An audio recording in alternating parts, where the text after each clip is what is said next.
আসসালামু আলাইকুম। এখন আপনারা উপভোগ করবেন আরবে 10টি দর্শনীয়। নাম্বার 1, মসজিদ আল হারাম, যা বিশ্বের সবচেয়ে বড় এবং সৌন্দর্যমণ্ডিত মসজিদ। নাম্বার 2, জাবাল আল নূর পাহাড়, যে পাহাড়ে পবিত্র কুরআন নাজিল হয়েছিল। নাম্বার 3, মক্কা হল, এটি হচ্ছে পবিত্র মক্কার আধুনিক সুযোগ সুবিধা সম্পন্ন একটি মার্কেট। নাম্বার 4, মসজিদ তানিম, এটি পবিত্র কাবা শরীফ থেকে 5 কিলোমিটার দূরে অবস্থিত। তুর পাহাড় বা সিনাই পর্বত, যেখানে হজরত মুসা আলাইহিস সালাম আল্লাহর সাথে সাক্ষাৎ করেছিলেন।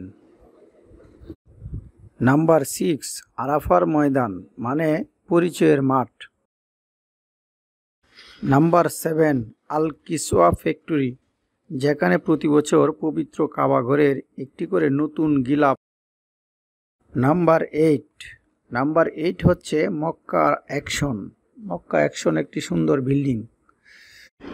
নাম্বার 9, হেরা গুহা, এখানেই প্রথম মহাগ্রন্থ আল কোরআন নাজিল হয়েছিল। সর্বশেষ হচ্ছে নাম্বার 10, মসজিদ আল জায়রাহ,